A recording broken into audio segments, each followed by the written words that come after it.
Elisha's story doesn't begin with fanfare or heavenly visions. It starts in the dust and heat of Abel Meholah's fields. He wasn't a prophet or a preacher. He was just a man behind a plow, working the land alongside oxen under the relentless sun. Day after day, he pushed forward with quiet determination, his hands calloused, his clothes worn, his life shaped by sweat and soil. His existence was grounded in the rhythm of hard work and humble routine, like so many others around him. Yet something in him, whether it was a steady faith or a deep openness, set him apart. There's something powerful in that image. A man so grounded in the earth, yet unknowingly standing on the edge of a divine calling that would change his life and ultimately, history. It was in the middle of this ordinary life that something extraordinary happened. Without warning, Elijah, the most well-known prophet of the time, appeared. He didn't speak a long sermon or ask for permission. Instead, in one swift and quiet gesture, he threw his cloak over Elisha's shoulders. In their culture, this wasn't just a random act. It meant something sacred. It was a symbolic passing of the prophetic mantle, a calling not just from man to man, but from God himself. And in that moment, Elisha understood. He could have paused, questioned, or hesitated, but he didn't. Instead, in an act as radical as it was sincere, Elisha slaughtered his oxen, burned the plowing equipment to cook the meat, and gave it all away to the people. It wasn't just a farewell to his past, it was a full surrender of everything he knew and everything he was. He wasn't keeping a backup plan. He was all in. This kind of decision takes more than courage. It takes faith, the kind of deep, trembling faith that doesn't always make sense. Elisha didn't receive a detailed plan or promise of comfort. He had no idea what lay ahead. But something in that moment, maybe the weight of the cloak, or the look in Elijah's eyes, convinced him that this calling was real and worth everything. It's easy to admire Elisha for the miracles he would later perform, but perhaps the most impressive thing about him was how he answered that first call. He wasn't a man chasing glory. He was a farmer willing to let go of everything comfortable to walk into the unknown with nothing but trust. That's where real stories begin, not with lightning and spectacle, but with someone saying yes to something bigger than themselves, even when they don't yet understand where it will lead. Elisha's life after leaving the fields was anything but easy. Saying yes to God's call didn't mean instant glory. It meant following Elijah, a man whose life was marked by confrontation, danger, and unwavering commitment to God. Elisha became his shadow, walking behind him, watching, listening, and learning. He witnessed miracles that would shake the faith of most people. Fire raining from heaven, waters parting with a single gesture, droughts being broken by a prophet's prayer. But even more powerful than the miracles was Elijah himself. He didn't just talk about faith, he lived it. He stood alone against kings and false prophets with the calm of someone who knew who he served.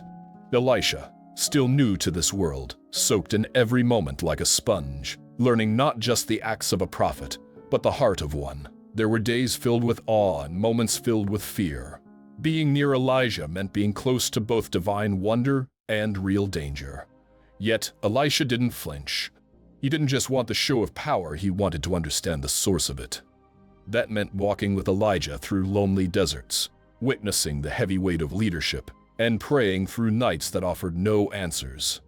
Each miracle Elijah performed was like a window into how God works, but it also came with a cost: trust without certainty, obedience without clarity. Elisha didn't just admire Elijah. He began to mirror his devotion. The lessons weren't written on scrolls. They were lived through hunger, rejection, divine protection, and impossible victories. This wasn't just mentorship.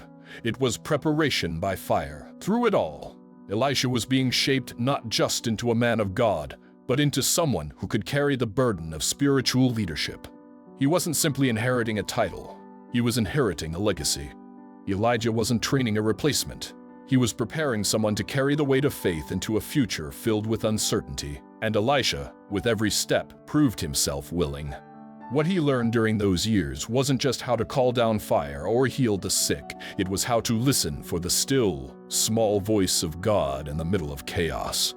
In time, He would be the one standing alone, praying bold prayers and trusting that God would show up. But none of that would have been possible without the slow, painful, and sacred journey of following Elijah. Sometimes the greatest power isn't in what we do, it's in who we choose to follow, and how deeply we let that example change us. The moment of Elijah's departure wasn't just the end of a mentorship, it was the beginning of something far greater for Elisha. As they walked together for the last time, Elijah gave Elisha multiple chances to turn back, to avoid the pain of goodbye. But Elisha refused, not out of stubbornness, but out of fierce loyalty and conviction. He had come too far to let go now. When they reached the Jordan River, Elijah performed one final miracle, parting the waters so they could cross on dry land, one last echo of the divine power Elisha had witnessed so many times.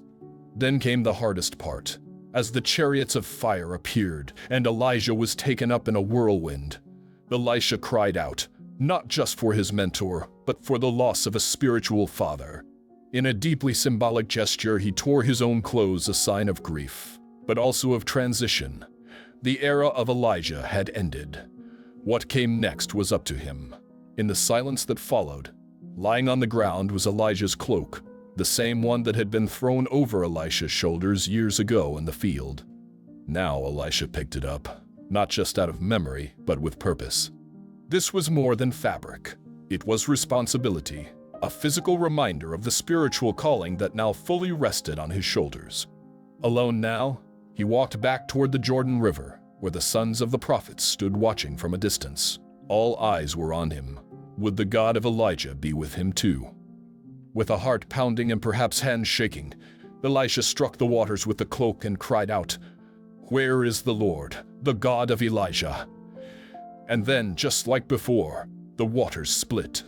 Elisha crossed on dry land, not as an apprentice, but as a prophet in his own right. It wasn't just a miracle, it was confirmation. That moment changed everything. The sons of the prophets saw it and immediately recognized what had happened. The spirit of Elijah rests on Elijah, they said. It wasn't just words, it was recognition of divine authority. But for Elisha, it wasn't about proving himself. It was about walking into what he was called to do. That first miracle wasn't a performance, it was a declaration. Elisha didn't try to be Elijah. He simply trusted in the same God. That's what made him ready. The story didn't pause to let him adjust. His ministry began right away. But that act, that step across the Jordan, was more than the start of a new chapter. It was the moment when Elisha stepped fully into his purpose. No longer the student, no longer in the shadow of his mentor, he was now the vessel of God's power, ready to carry the mantle with courage, faith, and humility. Elisha's ministry began with quiet boldness, but quickly unfolded into a life defined by extraordinary miracles, acts that weren't just displays of power, but moments of deep compassion and divine intention. One of his first miracles took place in Jericho, where the city's water source had become contaminated, causing death and infertility in the land. The people were desperate, but Elisha didn't panic. He asked for a new bowl with salt, walked calmly to the spring, and poured the salt into the water, while declaring God's words. "I have healed this water." Instantly, the water became pure again. It was a simple act on the surface, but it carried profound meaning. It was God's way of saying, through Elisha, "I care about your survival. I care about your future." This miracle wasn't flashy, but it restored life, hope, and stability to an entire community. That kind of personal care defined Elisha's work. When a poor widow came to him, terrified that her sons would be taken as slaves to pay her debts, he didn't dismiss her or preach at her. He listened. All she had was a small jar of oil, barely anything. But Elisha saw something different. He told her to collect as many empty jars as she could from her neighbors and start pouring the oil. It sounded ridiculous, but the woman obeyed, and the oil kept flowing, filling jar after jar until there were no more left. What began as not enough turned into more than enough. She was able to sell the oil, pay her debts, and keep her sons. That miracle wasn't just about survival, it was about dignity. It reminded her that she mattered, that God saw her struggle, and that faith paired with action could change everything. Elisha didn't just perform a miracle, he gave a mother her life back. But perhaps the most heart-stopping moment came when the son of a woman who had once shown Elisha great kindness suddenly died. This was the same woman Elisha had prophesied would have a child, despite years of barrenness. When tragedy struck, she didn't panic, she ran to Elisha. Her faith was unshaken. She didn't ask questions. She simply believed Elisha could help, and he did. When he arrived, he went up to the lifeless child, prayed, and stretched himself out over the boy. Slowly, warmth returned. The child sneezed 7 times and opened his eyes. He was alive. It was a deeply human moment of grief turned into joy, of death reversed by faith. Elisha didn't just heal or restore. He brought resurrection into a home that had known only sorrow. These stories weren't just proof of divine power.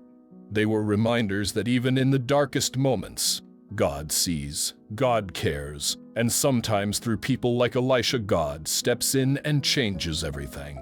Not every moment in Elijah's ministry was filled with hope and healing.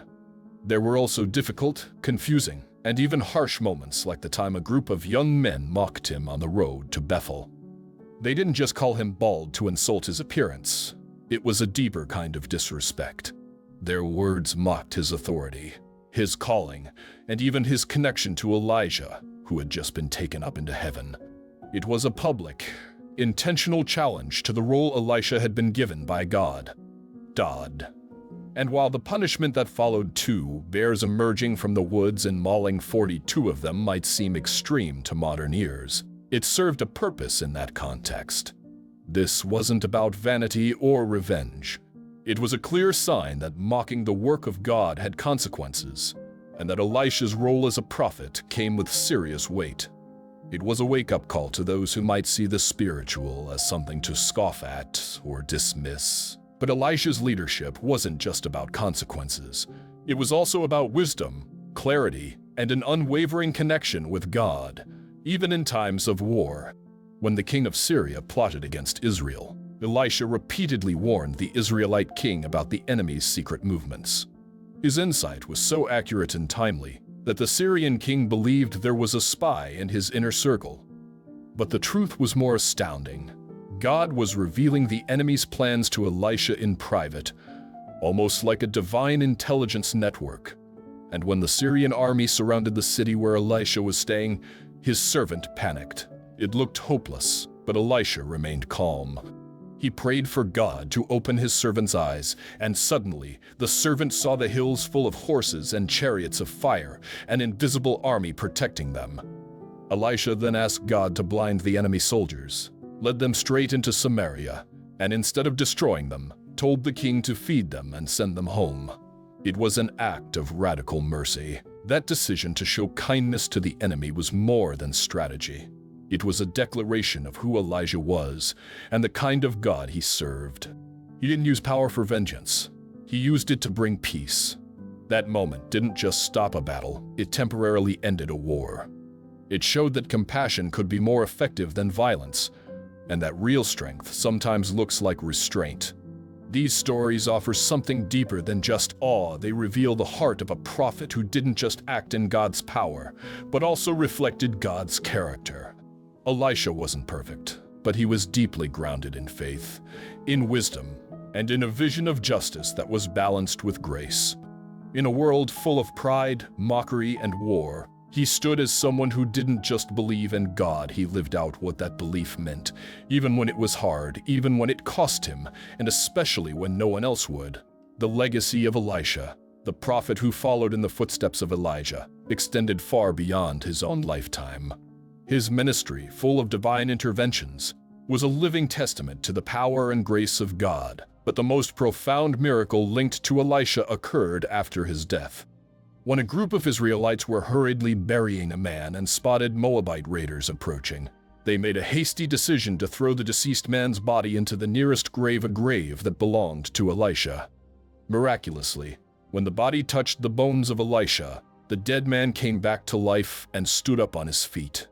This startling and dramatic event was more than just a physical resurrection. It symbolized something much deeper, the enduring power of God that transcends time, space, and even death.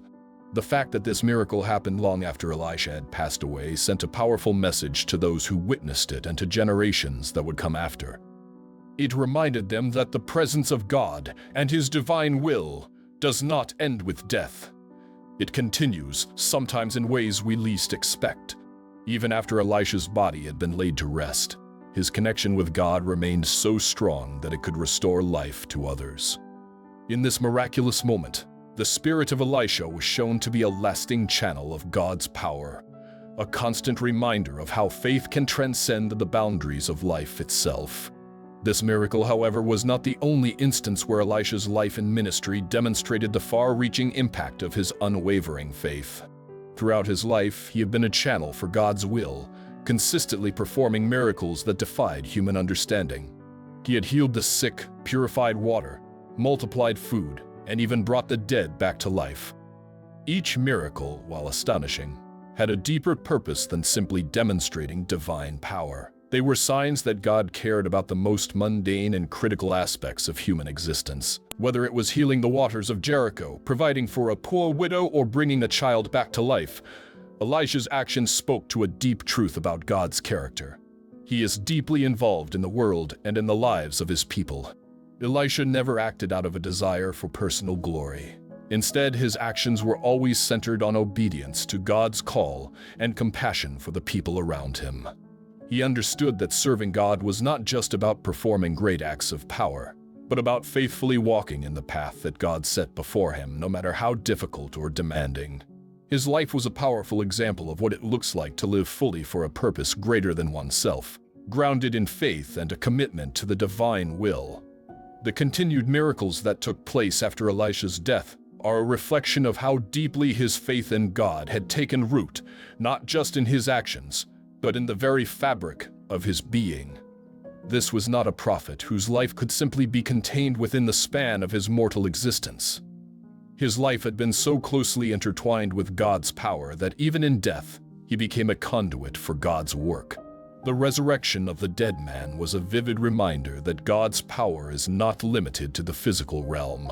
Just as Elisha had done during his life, even after his passing, the divine presence continued to move and work through him, revealing the continuity of God's kingdom. This is where Elisha's story transcends ancient history and resonates with our lives today. His life challenges us to examine our own faith. How deep does it go?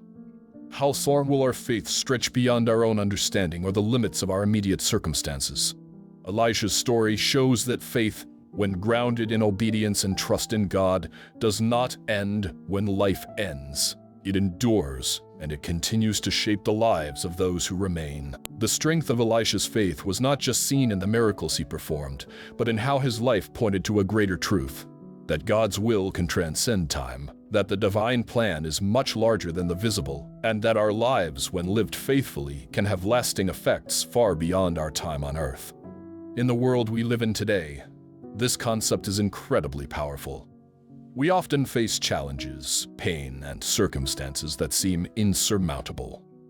We are faced with times of loss, periods of waiting, and moments of uncertainty that make us question if we will ever see the change we desire.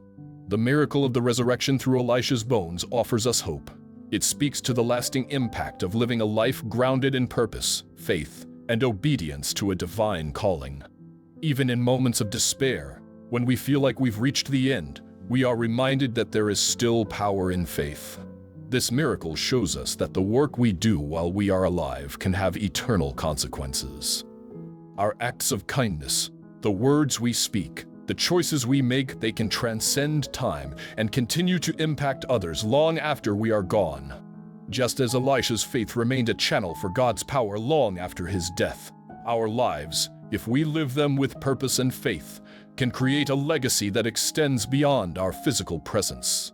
In a world that often feels disconnected and fleeting, the story of Elisha's legacy challenges us to think about what we are leaving behind. Are we living in such a way that our lives, too, will continue to speak truth, love, and faith long after we have passed?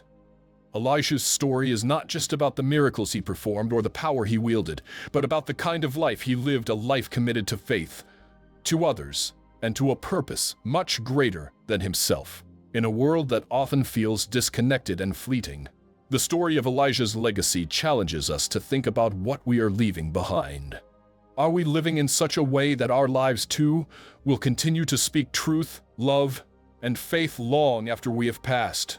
Elisha's story is not just about the miracles he performed or the power he wielded, but about the kind of life he lived, a life committed to faith, to others, and to a purpose much greater than himself. As we reflect on the lessons from Elisha's life, we are reminded of the importance of living with an eternal perspective. No matter how insignificant we may feel, no matter the doubts we face, the story of Elisha shows that we are part of something much bigger. The actions we take today, grounded in faith and obedience to God's will, can have ripple effects that last far beyond what we can imagine. As we live in the moment, let us remember that our lives have a lasting impact, not just in the now, but in the eternity that follows. Just as Elisha's ministry didn't end with his death, neither does the work of faith ever end. It continues to influence and inspire, to heal and restore, for generations to come. This is the power of faith. It transcends time, and just as Elisha's life and actions still speak today, so too can our lives speak into the future.